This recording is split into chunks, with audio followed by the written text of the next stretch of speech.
జగ్గి వాసుదేవ్ ఒక సాధారణ వ్యక్తి సద్గురువుగా ఈషా ఫౌండేషన్ వ్యవస్థాపకుడిగా ఎలా మారారో ఈ వీడియోలో అయితే చూద్దాం. వీడియో చూసేవారందరూ దయచేసి లైక్ చేసి సబ్స్క్రైబ్ చేసుకోండి. కర్ణాటక రాష్ట్రం మైసూరులో 1957 సెప్టెంబర్ 3వ తేదీని ఈయన జన్మించారు. ఈయనకి చిన్నప్పటి నుండి ప్రకృతి అంటే చాలా ఇష్టం. 11 సంవత్సరాల వయసులోనే కొన్ని యోగాసనాలు నేర్చుకుని వాటిని క్రమం తప్పకుండా ప్రతిరోజు సాధన అయితే చేస్తూ ఉండేవారు. ఈయనకి బైక్ రైడింగ్ అంటే కూడా చాలా ఇష్టం. మైసూరుకు దగ్గరలో ఉన్న చాముండు కొండలపైకి వెళ్ళడం, అక్కడే ఎక్కువసేపు యోగాని సాధన చేయడం చేస్తూ ఉండేవారు. ఆయన కాలేజీ చదువు పూర్తయ్యాక ఒక పౌల్ట్రీ ఫామ్ ఇటుకల వ్యాపారాలను అయితే స్టార్ట్ చేశారు.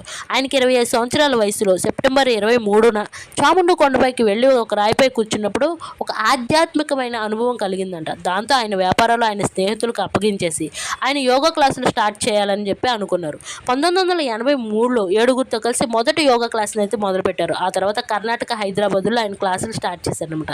కోయంబత్తూరుకి 40 కిలోమీటర్ల దూరంలో 1994లో 13 ఎకరాల్లో ఈషా యోగా సెంటర్